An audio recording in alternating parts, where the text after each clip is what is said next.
ہم ناموں کی تبدیلی کو اصل نہیں سمجھتے. اولیاء کاملین یہاں پر آئے ہیں تو انہوں نے گاؤں گاؤں کے شہر شہر کے نام نہیں بدلے, بلکہ زنگ آلود دلوں کو انہوں نے بدلا ہے. جس میں زنگ لگا ہوا تھا انہیں بدلا. اب بات آ ہی گئی ہے تو میں آپ کو بتا دوں, اولیاء کاملین کی زبان میں اتنی تاثیر ہے کہ آپ جب وہاں تشریف لائے, جو بسکھاری ہے اور کچوچھا ہے, آج بھی یہ مشہور ہیں, 2 قصبے ہیں, جانا کبھی زیارت کا اتفاق ہو تو دونوں قصبوں میں, وہاں مخدوم ثانی رحمۃ اللہ تعالی علیہ بسکھاری میں آرام فرما ہے اور یہاں مخدوم اشرف سمنانی آرام فرما ہے. آپ مخدوم سمنا کا گزر اس بسکھاری سے ہو رہا تھا, لوگوں نے پانی پیش کیا, پانی کھا رہا تھا, آپ نے صرف یہ فرمایا بس کھاری, یعنی یہ کھاری پانی ہے. آپ کی زبان کی تاثیر سے وہ علاقہ بس کھاری ہی ہو گیا, آج تک بس کھاری. آپ نے فرمایا بس کھاری. تھوڑا آپ آگے گزرے, آپ آگے آئے تو لوگوں نے پانی پیش کیا تو آپ نے فرمایا کچھ اچھا ہے. کیا فرمایا؟ کچھ اچھا ہے. یہ کچھ اچھا ہی کچوچھا شریف بن گیا ہے. کچوچھا کا وجہ تسمیہ میں نے آج بیان کیا ہے. الحمدللہ ہمارے دلوں کی عقیدت کچوچھا سے بھی وابستہ ہے اور شہر بریلی سے بھی برابر وابستہ ہے. ہم جھگڑے اور فسادات والے ان نام نہاد تفرقہ باز لوگوں میں سے نہیں ہیں. الحمدللہ ہمارے اکابرین نے ہمیں تمام مشائخ کا ادب و احترام سکھایا ہے. آج اگر کچھ لوگ اس طرح کی تقسیم کے قائل ہیں تو میں ان کی تردید کرتا ہوں. ایک طرف مخدوم سننا ہے اور اگر ایک طرف اعلیٰ حضرت فاضل بریلوی ہیں تو کبھی کمپیئر مت کرنا کہ یہ بزرگ کون ہے, یہ بزرگ کون ہے. تمہاری حیثیت کیا ہے ان اولیاء کے مقام کو ناپنے کی, ان اولیاء کرام کے مقامات کو ناپنے کی. اعلیٰ حضرت فاضل بریلوی رضی اللہ تعالیٰ عنہ وہ ہیں کہ مخدوم سمنا سے وابستہ ہر شہزادے کا ادب و احترام فرماتے تھے. حضرت محدث اعظم کچوچوی رحمۃ اللہ تعالیٰ علیہ کو آپ نے جب بھی درسگاہ پر رکھا ہے, اعلیٰ حضرت رضی اللہ تعالیٰ عنہ کبھی کرسی پر نہیں بیٹھتے تھے, اس لیے کہ مخدوم سمنا کے یہ آستانے سے وابستہ شہزادہ ہے. اعلیٰ حضرت رضی اللہ تعالیٰ عنہ نے وہاں کا ادب سکھایا ہے. اور کچوچھا شریف کے بزرگان دی جو سادات کرام ہیں, انہوں نے ہمیں کبھی بریلی کی نفرت نہیں ڈالی.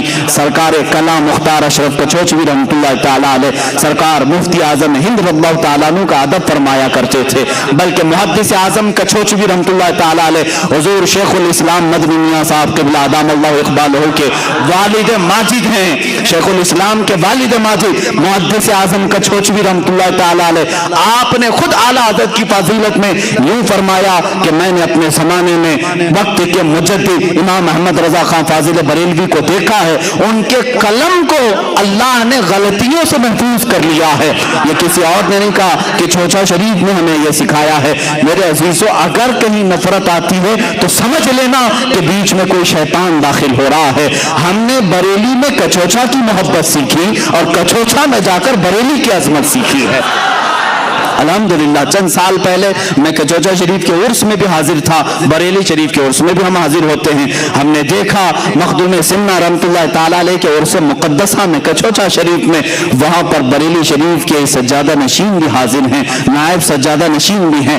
اعلیٰ حضرت کے خانقاہ کے شہزادے یہاں پر آئے ہوئے ہیں. اور جب بریلی شریف کے کل شریف میں دیکھا تو کچوچھا کے سادات بھی یہاں پر ہیں. پھر ہم نے سوچا پھر آخر یہ جو ماحول میں جو چند لوگ دکھتے ہیں یہ کون ہیں, تو پتا چلا کہ یہ بی جے پی اور کانگریس کے ووٹ لینے والے لوگ ہیں.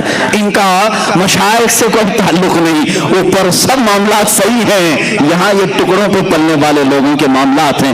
اسی لیے میرے عزیزو, ان معاملات میں ہمیشہ الرٹ رہو.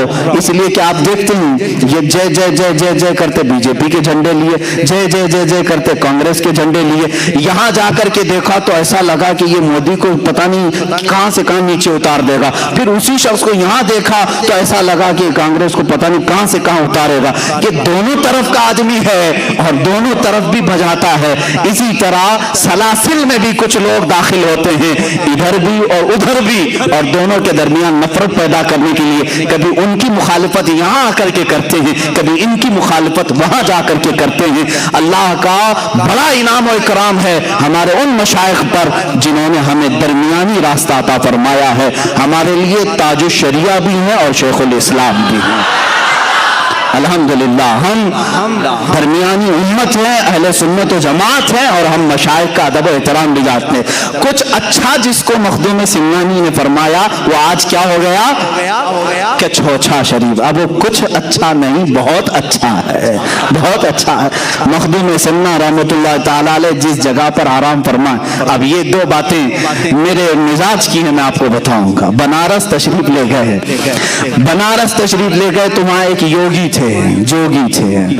یہ وقت کے فرعون کے خلاف اگر میں دو چند جملے کہوں گا نہ، مجھے میرے فیم کی ضرورت ہے، اس لیے کہ اللہ تعالیٰ نے مجھے میرے حبیب پاک کی حدیثوں سے ہی جو نعمت عطا کی کافی ہے، مجھے میرے مولا کی طرف سے جو ملی عزت وہ کافی ہے۔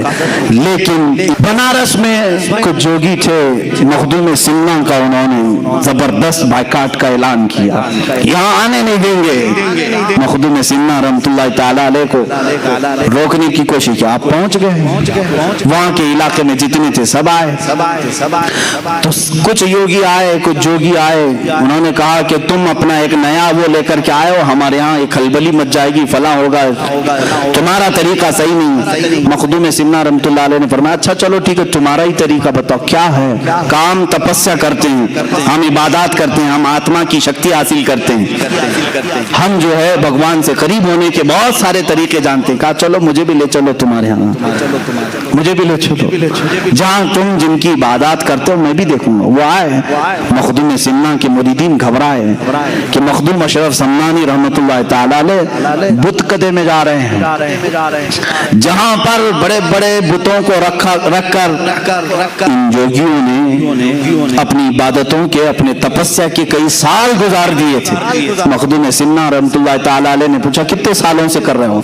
کہا فلاں پنڈت جی کو 25 سال، ان کو 12 سال، ان کو 13 سال، فلاں فلاں یوگ گرو ہیں یا تپسیا کے اعلیٰ مقام پر پہنچے ہوئے ہیں۔ خیر ٹھیک ہے، یہ تمہارا طریقہ ہے، بہت شکتی حاصل کی۔ مخدوم سمنا رحمۃ اللہ تعالی علیہ نے فرمایا میرا طریقہ یہ ہے کہ میں تمہیں دکھاتا ہوں جس کی تم عبادت کر رہے ہو، یہ جن پتھروں کی تم عبادت کر رہے ہو، تم اس کی ہر بات مانتے ہو؟ انہوں نے کہا ہاں بھگوان کا اوتار ہے، یہ بھگوان کا اوتار ہے، ہم ان کی نہ مانے تو پھر کیا تمہاری مانے؟ تو مخدوم سمنا نے فرمایا ان کی طرف اشارہ کر کے جن کے ہاں یہ سجدے کرتے تھے، اے بتو تو پھر بولو انہیں۔ ان بتوں میں سے آواز آئی لا الہ الا اللہ محمد رسول اللہ۔ پتھر سے جب آواز سنی، یہ مخدوم سمنا کی کرامت مشہور ہے، ان کے حواس باختہ ہو گئے۔ سالوں سے ہم یہاں پر جوگ کر رہے تھے، کبھی پتھر کو چلتے پھرتے بولتے سنتے نہیں دیکھا۔ مخدوم سمنا رحمۃ اللہ تعالی علیہ نے فرمایا جس کی تم عبادت کر رہے ہو یہ در حقیقت خدا نہیں، یہ اعلان کر کے بتائے گا کہ اصل خدا کون ہے، جس کو اللہ نے پیدا کیا، جس خالق نے اسے بھی پیدا کیا۔ جیسی پتھر سے آواز آئی ان یوگیوں نے بھی اسلام قبول کیا۔ مخدوم سمنا رحمۃ اللہ تعالی علیہ کے اس کرامت کے وہ قائل ہوئے، اللہ کریم نے آپ کے ذریعے سے اس زمانے کے 5000 لوگوں کو دائرہ اسلام میں داخل کیا۔ تقریباً آپ کی زندگی پاک میں، مخدوم سمنا رحمۃ اللہ تعالی علیہ کی زندگی پاک میں جو روایات ہیں 1,10,000 کے قریب لوگ مشرب اسلام ہوئے ہیں۔ آخری وقت آیا تھا، آخری وقت جب مخدوم سمنا رحمۃ اللہ تعالی علیہ کا آپ کا چھوچا شریف پہنچے، اور جہاں یہ آپ کی خانقاہ ہے آج، جہاں مزار مبارک ہے، میر شریف پانی کا ایک چھوٹا سا تالاب ہے، اولیاء کاملین کی ایک جماعت کو لے جا کر آپ مخدوم سمنا رحمۃ اللہ تعالی علیہ اس تالاب کو کشائی یعنی کھدائی ہو رہی تھی، اور روایات میں یہ ملتا ہے کہ ہر کدال پر یہ اولیاء اکرام لا الہ الا اللہ کہتے اور کدال مارتے، اور اس کے بعد وہ پانی نکلا جس کو آج میر شریف کہتے ہیں۔ ہزاروں لاکھوں لوگ اس پانی سے آج بھی شفا حاصل کرتے ہیں۔ دوسری مشہور روایت یہ بھی ہے کہ اس میر شریف میں زمزم شریف لا کر کے بھرا گیا تھا، اور اس کا پانی آج تک دیکھنے میں میلا کچیلا گدیلا دکھتا ہے، لیکن آج تک یہ مشہور ہے۔ 808 ہجری سے 1442 ہجری آج ہونے کو آ رہی ہے۔ اتنے عرصے میں ہزاروں لاکھوں لوگ جن کو آسیب اور جنات پریشان کرتے ہیں وہ کچوچا شریف میں حاضر ہوتے ہیں، میر شریف کا پانی لیتے ہیں اور صحیح سلامت اپنے گھروں پر واپس لوٹتے ہیں۔ جن کو جنات پریشان کرتے ہیں وہ مخدوم سنہ رحمۃ اللہ تعالی علیہ کی بارگاہ میں مقدمہ کرتے ہیں۔ یہاں ظاہر سی بات ہے، میرے گھر پر کسی نے قبضہ کیا، میری پراپرٹی کسی نے ہڑپ لیا تو کورٹ کچہری میں ہم کیس کریں گے، لیکن جنات اگر کچھ کریں تو کہاں جائیں؟ یہ کورٹ والے بھی بھاگ جائیں گے۔ جنات کون چھڑائے گا؟ یہ الگ دنیا ہے ان کی، یہ الگ طاقت ہے۔ اسی لیے جنات کا بھی جہاں فیصلہ ہوتا ہے وہ کچوچا مقدسہ مخدوم سنہ کی بارگاہ ہے۔ بزرگوں نے باضابطہ یہ لکھا ہے۔ وہاں جب آپ پہنچے تو وہاں پر بھی ایک حال یہی تھا۔ لوگوں نے کہا کہ حضور یہاں پر بھی ایک یوگی ہیں، وہ بھی یوگ کر رہے ہیں اور 500 لوگوں کے ساتھ بیٹھے ہوئے ہیں، وہ اٹھنے کو تیار نہیں۔ مخدوم سنہ نے فرمایا ان سے کہو اب یہ ہمارا علاقہ ہے، ان سے کہو اب یہ میرے آرام کی جگہ ہے۔ اس کے بعد جب لوگوں نے کہا تو وہ آسانی سے اٹھنے کو انہوں نے منع کیا، کہا کہ نہیں، چلو اپنی اپنی طاقت آزما لیتے ہیں، جس کی طاقت غالب آئے گی وہ بیٹھے گا یہاں پر۔ مخدوم سنہ رحمۃ اللہ تعالیٰ علیہ نے فرمایا نہ، میں اس کے مقابل میں نہیں جاؤں گا۔ تو لوگوں نے کہا کہ حضور وہ آپ کو چیلنج کر رہا ہے۔ کہا میرے دربار میں میرا ایک شاگرد ہے، حضرت بہاؤالدین دولت آبادی رحمۃ اللہ تعالیٰ، غالباً انہی کا نام آپ نے فرمایا، کہا کہ جاؤ اس سے بات کرو۔ تو انہوں نے کہا کہ وہ بہت بڑا پنڈت ہے، جادوگر ہے، جادو دکھاتا ہے۔ کہا تم جاؤ میرے نام سے جاؤ۔ حضرت مخدوم اشرف سمنانی رحمۃ اللہ علیہ کا نام لے کر کے اترے۔ اس یوگی نے چونٹیوں کی فوج بنا کر کے بھیجی، چونٹیاں، جہاں دیکھو چونٹیاں۔ یہ پہلی مرتبہ مرید اترے ہیں میدان میں مخدوم سنہ کے۔ آپ نے کہا اے اشرف زمانہ زمانے مدد نما، یہ مشہور ہے، زمانے کے اشرف میری مدد۔ اتنا کہہ کر کے آپ نے پھونک مارا تو زمین پر کوئی چونٹی بھی نہیں، کیڑا بھی نہیں، کچھ بھی نہیں۔ پھر یوگی جی نے اپنے جادو سے شیر بنا کر کے دکھائے، جہاں دیکھو شیر گراتے ہوئے ہیں۔ اب چونکہ سلطان مخدوم اشرف سمنانی رحمۃ اللہ علیہ کی اس مرید صادق کا قلب بہت مضبوط ہو چکا تھا، آپ نے صرف اپنے پیر مغاں سیدی اشرف جہانگیر رحمۃ اللہ علیہ کا نام لیا اور پھر اس سے کہا یوگی جی ڈپلیکیٹ شیروں سے اصلی شیر کا مقابلہ کیسے؟ یہ بناوٹی شیر ہے، جادو نظر بندی کو کہتے ہیں، حقیقت میں ہوتا نہیں، یہ 3D امیج ہے جو آج بھی ہو رہی ہے۔ جادوگری سے تم دکھا رہے ہو اور ایک طرف مقابلہ اصلی شیر سے کر رہے ہو۔ آپ نے صرف اپنا چہرہ صرف کھولا، دیکھا تو دور دراز تک کوئی شیر نہیں، سب کے سب غائب ہے۔ یوگی جی نے مان لیا کہ اب میرا جادو ناکام ہے، اتنے سالوں کی جو تپسیا ہے وہ ان فقیروں کے سامنے نہیں چلے گی۔ سیدھے آئے، کہا کہ تو کس کا آدمی ہے؟ کہا چل میں تو ایک شاگرد ہوں، اصل کے پاس لے جاتا ہوں۔ وہ یوگی جی آئے، مخدوم اشرف سمنانی رحمۃ اللہ تعالیٰ علیہ کے دربار میں جیسے ہی دیکھا، انہوں نے کہا آپ جس طاقت کو حاصل کیے ہیں کیا وہ طاقت مجھے مل سکتی ہے؟ میں برسوں سے تپسیا کر رہا ہوں۔ مخدوم سنہ نے اس کا ہاتھ پکڑا اور کہا پڑھو لا الہ الا اللہ محمد رسول اللہ صلی اللہ علیہ وسلم۔ اس نے پڑھا اور دوسری ہی لمحے مخدوم سنہ رحمۃ اللہ تعالیٰ علیہ نے ولایت کا تاج اسے عطا فرمایا، اپنے مریدین میں داخل کیا، اور جو وہ طلب لے کر کے آیا کہ برسوں سے تپسیا کر کے جو طاقت نہیں ملی، مخدوم سنہ کے ہاتھ میں بیعت سے وہ طاقت مل گئی۔ یہ مخدوم سنہ ہیں۔ اے میرے عزیزو، سلطان جہانگیر مخدوم اشرف سمنانی رحمۃ اللہ تعالیٰ علیہ کے تذکرے میں جتنے بھی کروں وہ کم ہیں، ان سے ایک خلق کثیر کو نفع ہوا ہے۔ ان کی زندگی کتنی چیزوں کا سنگم ہے۔ سمنان سے نکلے تھے، بچپن سے میں نے آپ کے واقعات سنائے، جب آپ کی عمر مبارک 97 سال کی ہوئی، یعنی 97 سال کی، تب کہ چھوچا شریف میں آپ نے ذکر و اذکار کرنا شروع کیا۔ اپنے سامنے ہی آپ نے اپنی قبر بنوائی، قبر میں اتر کر کے آپ نے ایک کتاب پوری لکھی جس کو رسالہ قبریہ کہتے ہیں۔ وہ اپنے مریدین کو تلقین کی، میرا عقیدہ کیا ہے، میرا مسلک کیا ہے، میرا مذہب کیا ہے، اور سب سے کہا میرے بعد اسی پر تم سب کو گامزن رہنا ہے، اسی پر پابند رہنا ہے۔ آپ کے تقریباً 40 خلفاء ہوئے اور ہزاروں کی تعداد میں شاگرد ہوئے۔ آپ کے سب سے بڑے خلیفہ، سب سے اول خلیفہ اور جانشین سیدنا عبد الرزاق نور العین رحمۃ اللہ تعالی علیہ ہیں، جو آپ کے مزار مبارک کے بغل میں ہی آج کے چوچا شریف میں آرام فرما ہے۔ سیدنا عبد الرزاق نور العین کی ہی اولاد مخدوم سمنا کی اولاد کہلائی۔ مخدوم سمنا نے شادی نہیں فرمائی تھی، آپ نے اپنے بھانجے عبد الرزاق نور العین رحمۃ اللہ تعالی علیہ کی اولاد کو اپنی اولاد فرمایا، جیسے رسول کریم صلی اللہ تعالی علیہ وسلم کی اولاد سیدہ کائنات فاطمہ الزہرا سے چلی۔ مخدوم سمنا کی نسل آپ کے بھانجے حضرت عبد الرزاق نور العین سے چلی۔ انہی کا یہ سلسلہ چلتے چلتے اس سلسلہ اشرفیہ میں وقت کے اقطاب، ابدال، اوقاب، نجبا، شرفا پیدا ہوئے۔ اپنے وقت کے عظیم المرتبت اس بزرگ کا نام میں تمہیں ذکر کروں جن کو اعلیٰ حضرت عظیم البرکت رضی اللہ تعالیٰ نے بھی ادب سے نام لیا، اشرفی میاں علی حسین اشرفی میاں رحمۃ اللہ تعالیٰ علیہ، جن کو اعلیٰ حضرت اشرفی میاں کہا جاتا ہے، وہ سلسلہ اشرفیہ کے اعلیٰ حضرت ہیں۔ یہ مخدوم سمنا رحمۃ اللہ علیہ کی اولاد میں سے، یعنی سیدنا عبد الرزاق نور العین رضی اللہ تعالیٰ عنہ کی اولاد میں سے،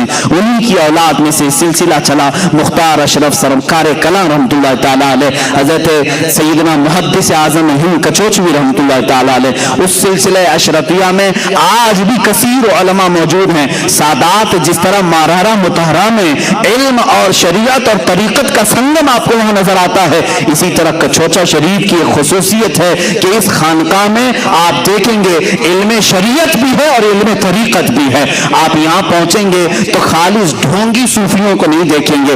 الحمدللہ آپ سلسلہ اشرفیہ کی گدی سنبھالنے والے آج بھی موجود اس عظیم المرتبت شیخ الاسلام کے پاس جائیں جنہوں نے تفسیر اشرفی کے جوہر نچھاور کیے ہیں، قرآن عظیم کی مضبوط اور بہترین محکم تفسیر بیان کی ہے اور جامع معقولات و منقولات ہیں۔ میرے والد گرامی حضرت مولانا محمد ابن حسن اللہ ان کی قبر پاک پر رحم فرمائے، میرے والد گرامی سیدنا شیخ الاسلام مدنی میاں صاحب قبلہ ادام اللہ اقبالہ کے زمانے طالب علمی کے عینی شاہد ہیں، اس زمانے سے جانتے ہیں جب جامعہ اشرفیہ مبارک پور میں وہ تعلیم حاصل کر رہے تھے، اس وقت بھی اپنی جماعت کے ممتاز علماء میں تھے، سب سے اول پوزیشن کے تھے۔ اسی طرح خانقاہ میں آج بھی علم ہے، وہاں کے شہزادوں کو ہم نے دیکھا ہے، جامعہ ازہر مصر تک پہنچے ہیں، بغداد تک پہنچے ہوئے ہیں۔ الحمدللہ یہ کچوچا شریف کی جو خانقاہ ہے آج بھی شریعت اور طریقت دونوں کا سنگم ہے۔ میری دعائیں ہیں مولا ان سادات کا سایہ ہمیشہ قائم و دائم رکھے، اور سلسلہ اشرفیہ کے قائد ملت حضرت سید محمود اشرف صاحب میرے گہرے ان سے تعلقات ہیں۔ قائد ملت ممبئی تشریف لاتے ہیں، بڑی مہربانیاں، بڑی عنایتیں، بڑی لطف اندوزیاں فرماتے ہیں۔ عزیزان گرامی، میں نے یہ تاریخ مخدوم سمنا کی اس لیے ذکر کی کہ ہندوستان میں آپ کو یہ معلوم ہونا چاہیے کہ جس طرح صوفیہ کاملین نے سلطان غریب نواز رحمۃ اللہ تعالیٰ علیہ نے تبلیغ دین فرمائی، خواجہ قطب الدین بختیار کاکی نے فرمائی، بابا فرید الدین گنج شکر نے فرمائی، حضرت مخدوم صابر کلیری رحمۃ اللہ علیہ نے فرمائی، اعلیٰ حضرت نے فرمائی، اور دیگر اولیاء کاملین نے۔ اسی طرح مخدوم کچوچا کا ایک بہت بڑا حصہ ہے تبلیغ اسلام کا، تقریباً 75 سال مخدوم سمنا نے ہندوستان کو عطا کیے ہیں، 75 سال۔ واپس کبھی سلطانیت کے مرتبے کو اور اس کرسی کو نہیں حاصل کرنے کی خواہش کی جو سمنان میں آپ ترک کر کے آئے تھے۔ 100 سال کی عمر پاک آئی جب آپ اپنی خانقاہ میں اپنے خالق حقیقی سے جا ملے۔